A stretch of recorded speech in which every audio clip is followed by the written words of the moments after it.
اللہ الرحمن الرحیم۔ تبوک میں حضرت کعب رضی اللہ عنہ کی غیر حاضری اور توبہ۔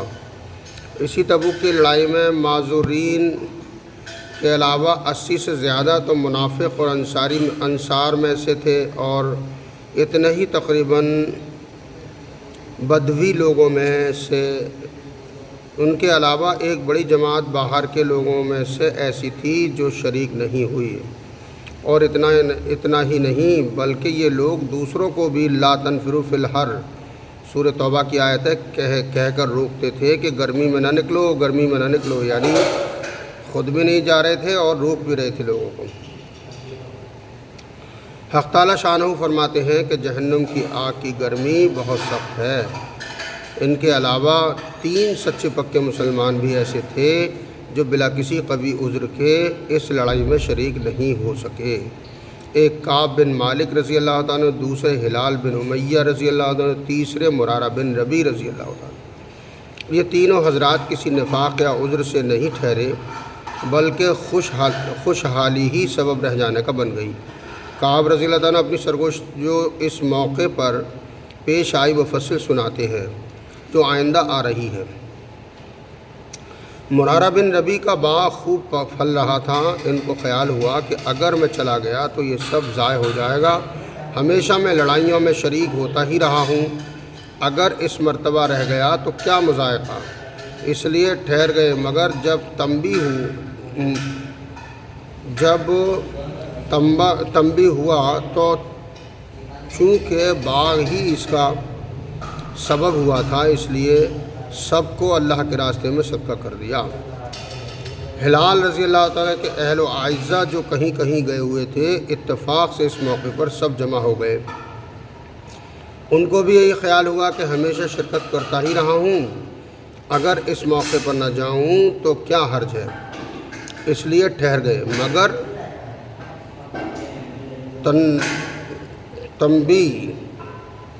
متنبع ہونے پر سب سے تعلقات منقطع کر لینے کا ارادہ کر لیا کہ یہ تعلقات ہی اس لڑائی میں شرکت نہ کر سکنے کا سبب ہوئے۔ حضرت کعب رضی اللہ عنہ قصہ احادیث میں کثرت سے آتا ہے۔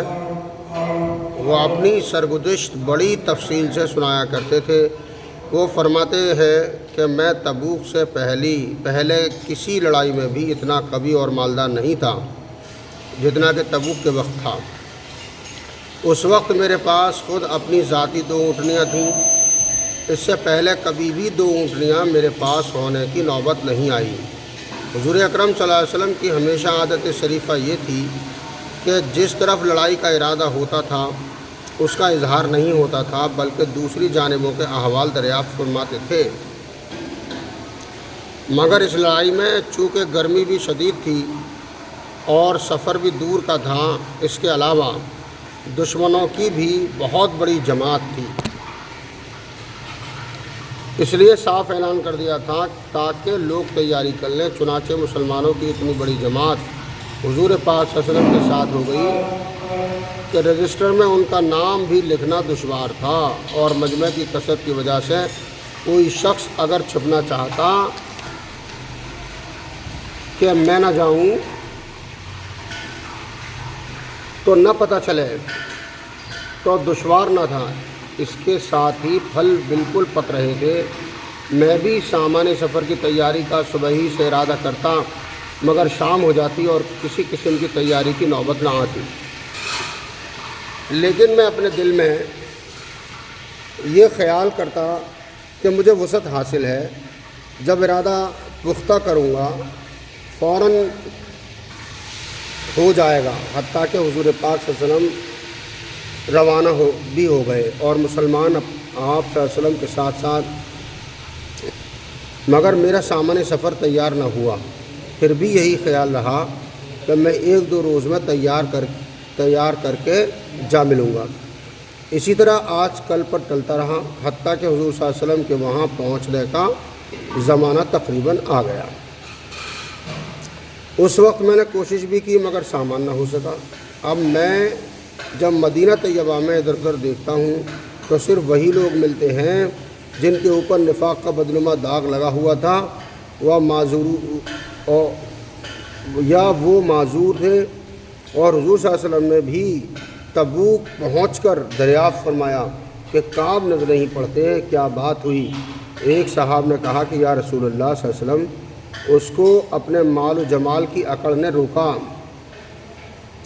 حضرت معاذ نے فرمایا کہ غلط کہا، ہم جہاں تک سمجھتے ہیں وہ بھلا آدمی ہے، مگر حضور صلی اللہ علیہ وسلم نے بالکل سکوت فرما لیا اور کچھ نہیں بولے، حتیٰ کہ چند روز میں نے واپسی کی خبر سنی تو مجھے رنج و غم سوار ہوا اور بڑا فکر ہوا، دل میں جھوٹے جھوٹے عذر آتے تھے کہ اس وقت کسی فرضی عذر سے حضور صلی اللہ علیہ وسلم کے غصے سے جان بچا لوں، پھر کسی وقت معافی کی درخواست کر لوں گا۔ اور اس بارے میں اپنے گھرانے کے ہر سمجھدار سے مشورہ کرتا رہا، مگر جب مجھے معلوم ہو گیا کہ حضور صلی اللہ علیہ وسلم تشریف لے ہی آئے تو میرا دل نے یہ فیصلہ کیا کہ بغیر سچ کے کوئی چیز نجات نہ دے گی، اور میں نے سچ عرض کرنے کی ٹھان ہی لی۔ حضور صلی اللہ علیہ وسلم کی عادت شریفہ یہ تھی کہ جب سفر سے واپس تشریف لاتے تو اول مسجد میں تشریف لے جاتے اور 2 رکعت تحیۃ المسجد پڑھتے اور وہاں تھوڑی دیر تشریف رکھتے کہ لوگوں سے ملاقات فرمائیں۔ چنانچہ حسب معمول حضور صلی اللہ علیہ وسلم تشریف فرما رہے اور منافق لوگ آ کر جھوٹے جھوٹے عذر کرتے اور قسمیں کھاتے رہے۔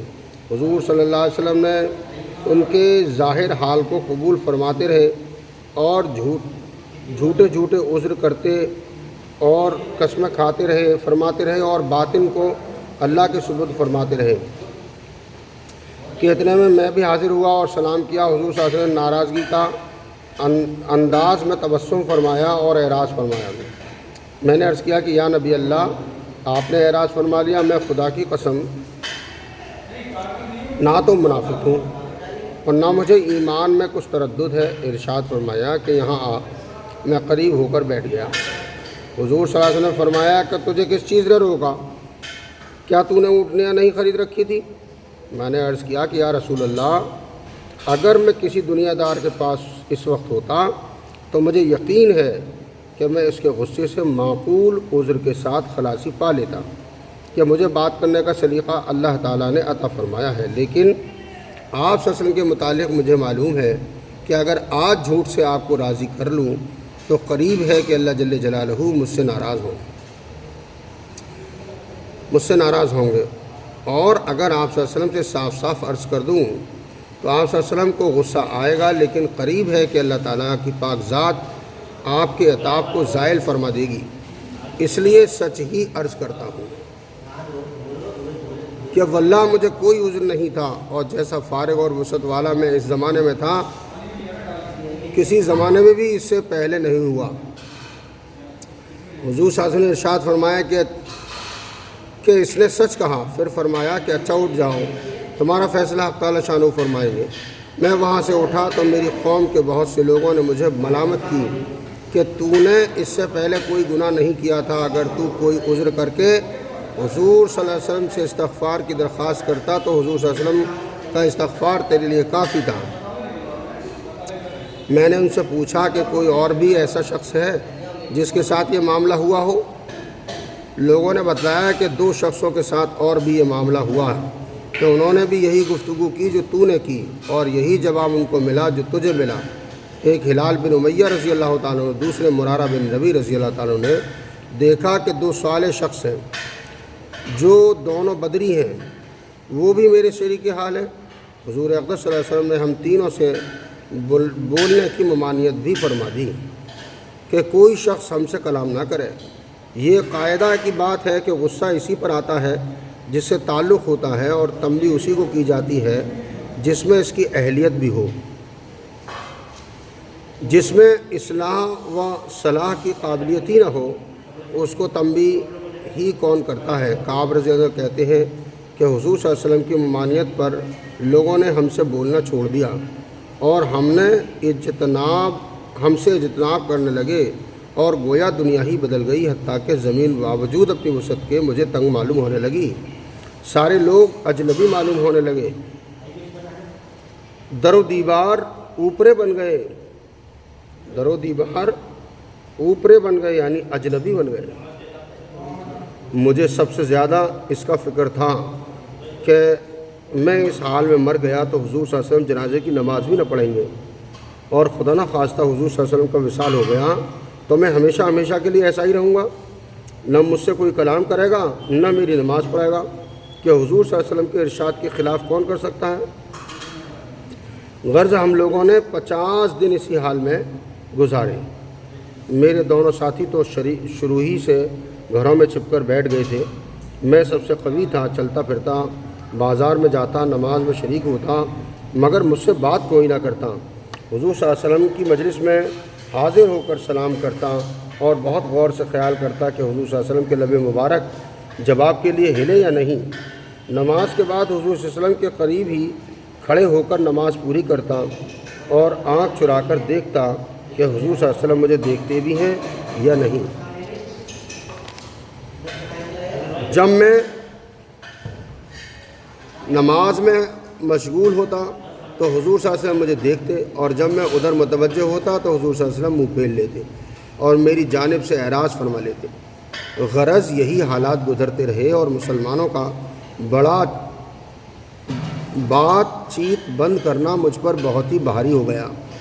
تو میں ابو قتادہ رضی اللہ عنہ کی دیوار پر چڑھا۔ وہ میرے رشتے کے چچا زاد بھائی بھی تھے اور مجھ سے تعلقات بھی بہت ہی زیادہ تھے۔ میں نے اوپر چڑھ کر سلام کیا، انہوں نے سلام کا جواب نہ دیا۔ میں نے اس کو قسم دے کر پوچھا کہ کیا تمہیں معلوم نہیں کہ مجھے اللہ اور اس کے رسول صلی اللہ علیہ وسلم سے محبت ہے؟ انہوں نے اس کا بھی جواب نہ دیا۔ میں نے دوبارہ قسم دی اور دریافت کیا، وہ پھر بھی چپ ہی رہے۔ میں نے تیسری مرتبہ پھر قسم دے کر پوچھا، انہوں نے کہا اللہ جانے اور اس کا رسول۔ یہ کلمہ سن کر میری آنکھوں سے آنسو نکل پڑے اور وہاں سے لوٹ آیا۔ اسی دوران میں ایک مرتبہ مدینہ کے بازار میں جا رہا تھا کہ ایک قبطی کو جو نصرانی تھا، قبطی کہتے ہیں مصر کا رہنے والا اور نصرانی کہتے ہیں عیسائی کو، عیسائی تھا، اور شام سے مدینہ منورہ اپنا غلہ فروخت کرنے آیا تھا۔ یہ کہتے ہوئے سنا کہ کوئی کعب بن مالک کا پتہ بتا دو۔ لوگوں نے اس کو میری طرف اشارہ کر کے بتایا۔ وہ میرے پاس آیا اور غسان کے کافر بادشاہ کا خط مجھے، غسان یعنی ایک ملک کا نام ہے، لا کر دیا۔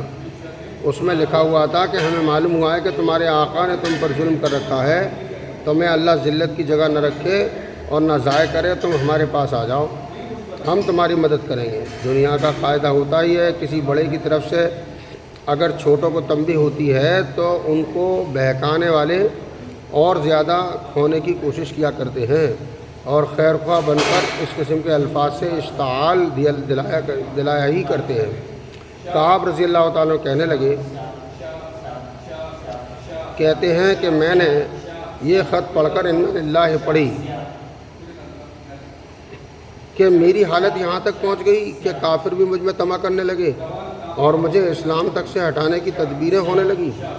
یہ ایک اور مصیبت آئی اور اس خط کو لے جا کر میں نے ایک تندور میں پھونک دیا اور حضور صلی اللہ علیہ وسلم سے جا کر عرض کیا کہ یا رسول اللہ، آپ کے اعراض کی وجہ سے میری یہ حالت ہو گئی کہ کافر مجھ میں طمع کرنے لگے۔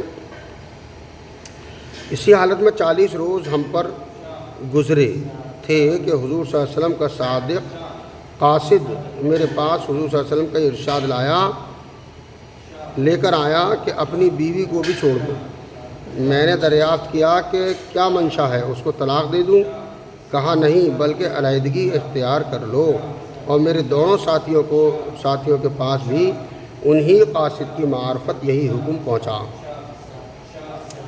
میں نے اپنی بیوی سے کہہ دیا کہ تو اپنے میکے چلی جا جب تک اللہ تعالیٰ شانہ اس امر کا فیصلہ فرمائے، وہیں رہنا۔ ہلال بن امیہ رضی اللہ عنہ کی بیوی حضور صلی اللہ علیہ وسلم کی خدمت میں حاضر ہوئی اور عرض کیا کہ ہلال بالکل بوڑھے شخص ہے، کوئی خبرگیری کرنے والا نہ ہوگا تو ہلاک ہو جائیں گے۔ اگر آپ اجازت دیں اور آپ کو گرانی نہ ہو تو میں کچھ کام کاج کر دیا کروں۔ حضور صلی اللہ علیہ وسلم نے فرمایا کہ مذائقہ نہیں، لیکن صحبت نہ کریں۔ انہوں نے عرض کیا کہ یا رسول اللہ، اس چیز کی طرف تو ان کا میلان بھی نہیں جس روز سے یہ واقعہ پیش آیا آج تک ان کا وقت روتے ہی گزر رہا ہے۔ کعب رضی اللہ عنہ کہتے ہیں کہ مجھ سے بھی کہا گیا کہ ہلال کی طرح تو بھی اگر بیوی کی خدمت کی اجازت لے لے شاید مل جائے۔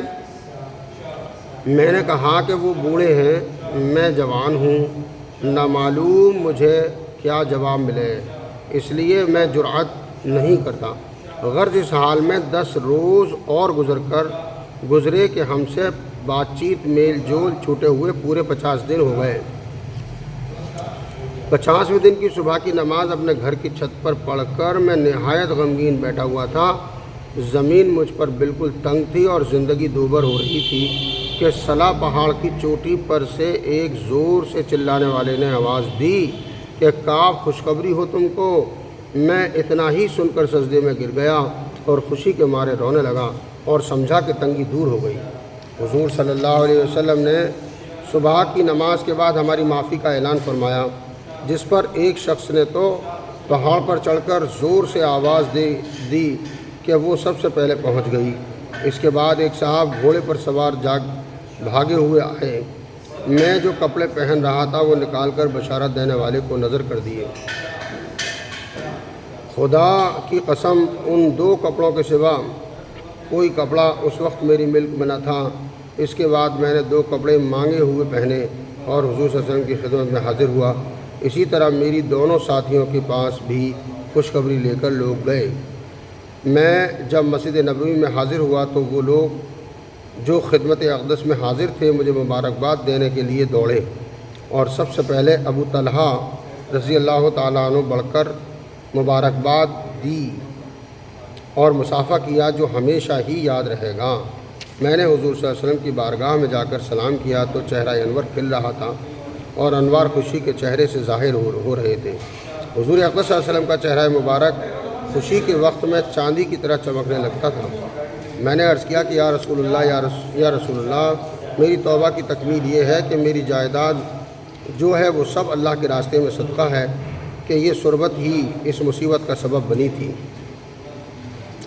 حضور صلی اللہ علیہ وسلم نے فرمایا کہ اس میں تنگی ہوگی، کچھ حصہ اپنے پاس بھی رہنے دو۔ میں نے عرض کیا کہ تو بہتر ہے کہ خیبر کا حصہ رہنے دیا جائے۔ مجھے سچ ہی نے نجات دی، اس لیے میں نے عہد کر لیا کہ ہمیشہ ہی سچ بولوں گا۔ فائدہ یہ ہے صحابہ اکرام کی اطاعت اور دینداری کا اور اللہ کے خوف کا نمونہ کہ ہمیشہ جنگ میں یہ حضرات شریک رہے۔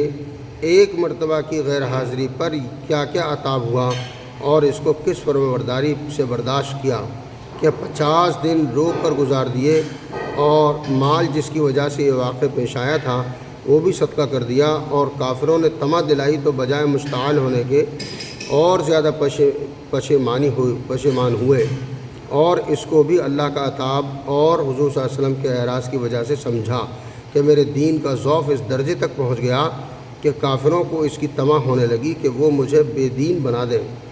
ہم لوگ بھی مسلمان ہیں، اللہ اور اس کے پاک رسول صلی اللہ علیہ وسلم کے ارشادات بھی سامنے ہیں۔ بڑے سے بڑا حکم نماز ہی کا لے لو کہ ایمان کے بعد اس کے برابر کوئی چیز بھی نہیں۔ کتنے ہیں جو اس حکم کی تعمیل کرتے ہیں، اور جو کرتے ہیں وہ بھی کیسی کرتے ہیں۔ اس کے بعد زکوٰۃ اور حج کا تو پوچھنا ہی کیا کہ اس میں تو مال بھی خرچ ہوتا ہے۔ اللہ تبارک و تعالیٰ اس سے ہمیں سبق لینے کی توفیق دے اور موت تک سچ بولنے کی توفیق عطا فرمائے۔ ایمان پر خاتمہ نصیب۔